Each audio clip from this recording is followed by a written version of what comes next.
25 अगस्त 2024 रविवार, वर्ष का 21वां सामान्य इतवार। पहला पाठ योशुआ का ग्रंथ अध्याय 24 पद संख्या 1 से 2a, 15 से 17 और 18b। योशुआ ने सीखेम में सब इस्राएली वंशों को इकट्ठा कर दिया। इसके बाद उसने इस्राएल के वयोवृद्ध नेताओं, न्यायकर्ताओं और शास्त्रियों को बुला भेजा और वे सब ईश्वर के सामने उपस्थित हो गए।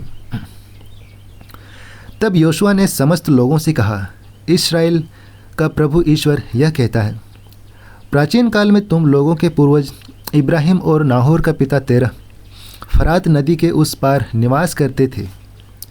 यदि तुम ईश्वर की उपासना नहीं करना चाहते तो आज ही यह कर लो कि तुम किसकी उपासना करना चाहते हो।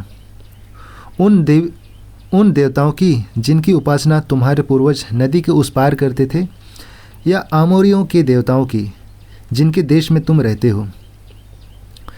मैं और मेरा परिवार हम सब प्रभु की उपासना करना चाहते हैं।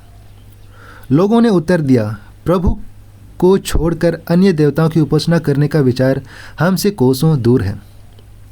हमारे प्रभु ईश्वर ने हमें और हमारे पूर्वजों को दास्ता के घर से मिस्र देश से निकाल लिया। उसी ने हमारे सामने महान चमत्कार दिखाए हैं। हम बहुत लंबा रास्ता तय कर चुके हैं, बहुत से राष्ट्रों से होकर यहाँ तक आए हैं। सर्वत्र उसी ने हमारी रक्षा की है। हम प्रभु की उपासना करना चाहते हैं क्योंकि वही हमारा ईश्वर है। यह प्रभु की वाणी है। ईश्वर को धन्यवाद। दूसरा पाठ एफेसियों के नाम संत पौलुस का पत्र, अध्याय 5 पद संख्या 21 से 32। हम मसीह के प्रति श्रद्धा रखने के कारण एक दूसरे के अधीन रहें। पत्नी प्रभु जैसे अपने पति के अधीन रहती है। पति उसी तरह पत्नी का शीर्ष है, जिस तरह मसीह कलीसिया के शीर्ष है और उसके शरीर के मुक्तिदाता।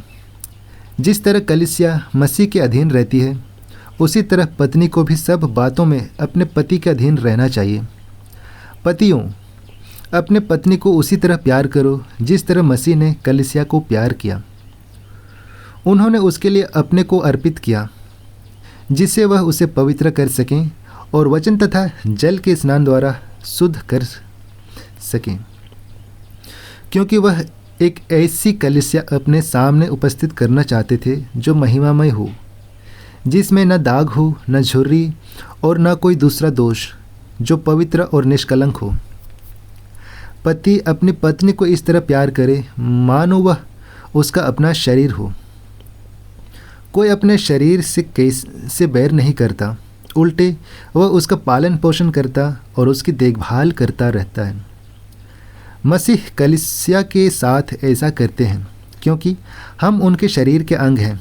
धर्म ग्रंथ में लिखा है, पुरुष अपने माता पिता को छोड़ेगा और अपने पत्नी के साथ रहेगा और वे दोनों एक शरीर हो जाएंगे। यह एक महान रहस्य है। मैं समझाता हूँ कि यह मसीह और कलीसिया के संबंध की ओर संकेत करता है। यह प्रभु की वाणी है। ईश्वर को धन्यवाद। संत योहन का पवित्र सुसमाचार, अध्याय 6 पद संख्या 60 से 69। उनके बहुत से शिष्यों ने सुना और कहा, यह तो कठोर शिक्षा है, इसे कौन मान सकता है। यह जानकर कि मेरे शिष्य इस पर भुनभुना रहे हैं, ईसा ने उनसे कहा, क्या तुम इससे विचलित हो रहे हो।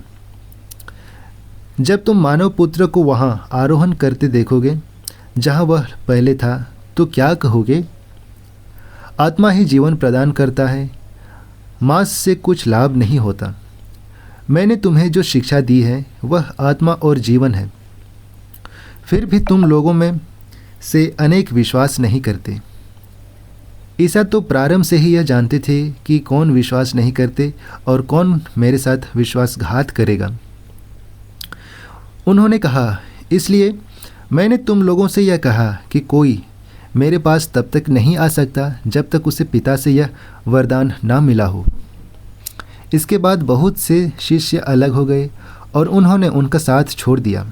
इसलिए ईसा ने 12 से कहा, क्या तुम लोग भी चले जाना चाहते हो? सिमोन पेतरुस ने उन्हें उत्तर दिया, प्रभु, हम किसके पास जाएं? आपके ही शब्दों में अनंत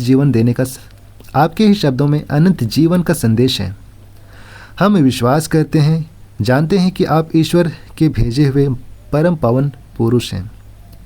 यह हमारे प्रभु यीशु ख्रिस्त का सुसमाचार है। ख्रिस्त की जय। तो चलिए आज के तीनों पाठ पर हम मनन चिंतन करते हैं, जो फादर रोनाल्ड वॉन के द्वारा दिया गया है। और वो लिखते हैं, यीशु ने 72 शिष्यों को नियुक्त कर उन्हें चंगाई, सुसमाचार सुनाने एवं विभिन्न शक्तियों से संपन्न कर भेजा। इन शिष्यों ने जगह जगह जाकर महान कार्य किए। 72 शिष्य सानंद लौटे और बोले, प्रभु, आपके नाम के कारण अवधूत भी हमारे अधीन होते हैं। इस प्रकार ये शिष्य प्रभु के साथ रहकर बहुत खुश थे। किंतु संत यूहन्ना के सुसमाचार की अध्याय 6 के पद संख्या 60 में हम पाते हैं कि प्रभु यीशु को सुनने वालों में से बहुत से लोग उन्हें छोड़कर चले जाते हैं। शायद उन 72 शिष्यों में से बहुतों ने यह कहकर कि ये तो कठोर शिक्षा है, इसे कौन मान सकता है, यीशु के विरुद्ध लगभग विद्रोह किया। यीशु की शिक्षा इतनी कठोर क्यों महसूस होती है? शिष्यों की ऐसी तीव्र प्रतिक्रिया को हम सहज ही समझ सकते हैं, क्योंकि यीशु की शिक्षा का पालन करना इतना आसान नहीं है जितना कि सुनना और सुनाना। हम उनकी शिक्षा को सुनकर आनंद विभोर तो हो सकते हैं, किंतु जब उसे जीवन में लागू करने की बारी आती है तो हम कतराने लगते हैं। यहाँ तक कि हेरोद भी यूहन्ना बपतिस्ता के प्रवचनों को सुनकर आनंदित होता था तथा उसकी सराहना किया करता था। हेरोद यूहन्ना को धर्मात्मा और संत जन मानकर उस पर श्रद्धा रखता और उसकी रक्षा करता था। हेरोद उसके उपदेश सुनकर बड़े असमंजस में पड़ जाता था, फिर भी वह उसकी बातें सुनना पसंद करता था। और इस बात को हम पढ़ सकते हैं मरकुस के सुसमाचार में अध्याय 6 पद संख्या 20 में। यूहन्ना के प्रति इतनी प्रशंसा एवं श्रद्धा के बावजूद भी हेरोद यूहन्ना को जेल में डलवा देता है और अनिच्छा से ही मगर उसे मरवा डालता है। हेरोद सुसमाचार के प्रति आकर्षित तो हुए, पर उसकी शिक्षा अनुसार नहीं चल पाए। राज्यपाल फेलिक्स भी पौलुस को सुनना पसंद करता था तथा ईसा मसीह के बारे में सुनना चाहता था, किंतु जब पौलुस न्याय, आत्मसंयम तथा भावी विचार के विषय में बोलने लगा तो फेलिक्स पर भय छा गया और उसने कहा, तुम इस समय जा सकते हो, अवकाश मिलने पर मैं तुमको फिर बुलाऊंगा। इस बात को हम पढ़ सकते हैं प्रेरित चरित्र अध्याय 24 के पद संख्या 25 में। इस प्रकार जब पौलुस ने फेलिक्स के जीवन के उन संदेहास्पद पहलुओं को इंगित किया तो उसने पौलुस को वापस भेज दिया। पुराने विधान में हम पाते हैं कि यीशुआ लोगों को ईश्वर को अपनाने या छोड़ने का विकल्प देते हुए कहते हैं, यदि तुम ईश्वर की उपासना नहीं करना चाहते तो आज ही तय कर लो कि तुम किसकी उपासना करना चाहते हो। मैं और मेरा परिवार हम सब प्रभु की उपासना करना चाहते हैं। इसके उत्तर में लोग परंतु ईश्वर को चुनते हैं। लोगों ने उत्तर दिया, प्रभु को छोड़कर अन्य देवताओं की उपासना करने का विचार हमसे कोसों दूर है। किंतु हम जानते हैं कि पराजय एवं विषम परिस्थितियों में वे लोग शीघ्र ही प्रभु की शिक्षाओं त्याग कर कुड़कुड़ाने लगते हैं। इस प्रकार वे अपनी शपथ पर कायम नहीं रह सके तथा भटक गए। उनकी समस्या भी प्रभु की शिक्षाओं का पालन थी। एक धनी युवक यीशु का अनुसरण करना चाहता था, किंतु प्रभु की शिक्षा, अपनी सारी संपत्ति बेचकर गरीबों को दे दो और स्वर्ग में तुम्हारे लिए पूंजी रखी रहेगी, को सुनकर वह निराश होकर चला जाता है। उसके लिए यीशु का अनुसरण करना एवं अंशकालीन क्रिया मात्र थी, किंतु जब यीशु उसे जीवन पर्यंत प्रतिबद्धता के लिए बुलाते हैं तो वह इस बुलाहट को कठोर पाकर पीछे हट जाता है। धर्म ग्रंथ में हमें ऐसे अनेकों उदाहरण मिलेंगे जब लोगों ने ईश्वर की शिक्षा को कठोर मानकर त्याग दिया। हमें संत पेतरुस के कथन एवं विश्वास, प्रभु हम किसके पास जाएं, आपके ही शब्दों में अनंत जीवन का संदेश है, से प्रेरणा एवं सीख ग्रहण करना चाहिए।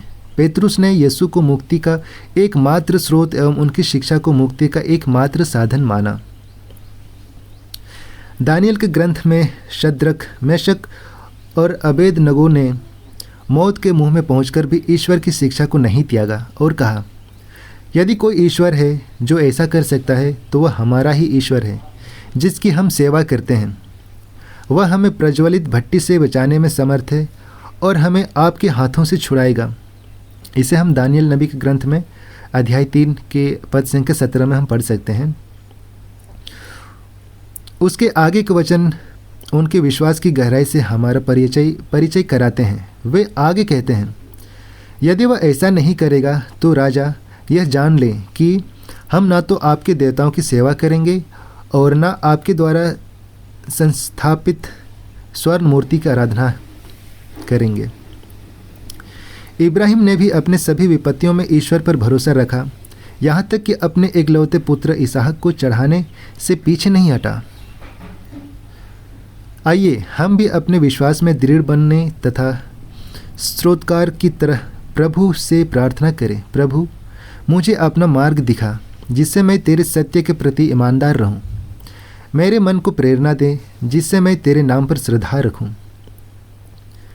जब प्रभु ने कहा, जीवन की रोटी मैं हूँ, स्वर्ग से उतरी हुई वह जीवंत रोटी मैं ही हूँ।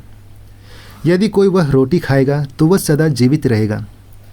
जो रोटी मैं दूंगा वह संसार के लिए अर्पित मेरा मांस है। जो मेरा मांस खाता और मेरा रक्त पीता है उसे अनंत जीवन प्राप्त है और मैं उसे अंतिम दिन पुनर्जीवित कर दूंगा। तो शिष्य एवं अन्य उपस्थित लोग उनकी बातें समझ नहीं पाए। यीशु का कथन यूखारिस्त की पूर्व सूचना थी, जिसमें यीशु लोगों के लिए जीवंत शरीर और रक्त बन जाते हैं। लोग उनकी बातें समझ नहीं पाए। यीशु का कथन यूखारिस्त की पूर्व सूचना थी, जिसमें यीशु लोगों के लिए जीवंत शरीर और रक्त बन जाते हैं। लोग इस महान रहस्य एवं सच्चाई को समझ नहीं पाए, इसलिए वे ऐसी तीव्र प्रतिक्रिया देते हैं।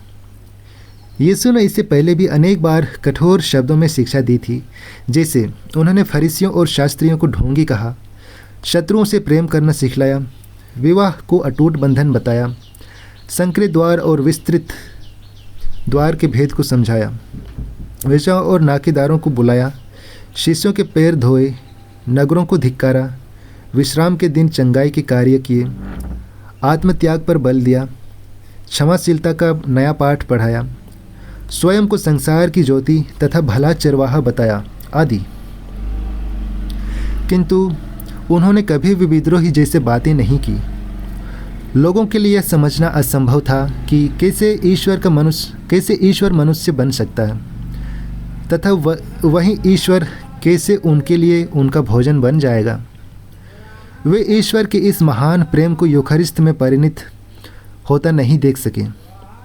उनके लिए ईश्वर की धारणा शायद दूसरी रही हो, किंतु वे यीशु की रोटी और रक्त की शिक्षा को सिरे से नकार देते हैं। लोगों की इस प्रतिक्रिया को हम संत पौलुस के कथन से समझ सकते हैं। प्राकृत मनुष्य ईश्वर की आत्मा की शिक्षा स्वीकार नहीं करता। वह उसे मूर्खता मानता और उसे समझने में असमर्थ है, क्योंकि आत्मा की सहायता से ही शिक्षा की परख हो सकती है। इस कारण बहुत से शिष्य अलग हो गए और उन्होंने उनका साथ छोड़ दिया। यूखारिस्त एक महान रहस्य है और इसे हम ईश्वर की कृपा के बिना समझ नहीं पाएंगे, स्वीकार नहीं कर पाएंगे। जब यीशु ने बचे हुए अपने 12 शिष्यों से कहा, क्या तुम लोग भी चले जाना चाहते हो? तो पेतरुस ने भावपूर्वक एक प्रेरणादायक तथा अंतदृष्टि से परिपूर्ण उत्तर दिया, प्रभु हम किसके पास जाएं? आपके ही शब्दों में अनंत जीवन का संदेश है। पेतरुस भले ही यूखारिस्त के रहस्य एवं सच्चाई को नहीं समझा हो, किंतु वह अपने यीशु को त्यागना नहीं चाहता था।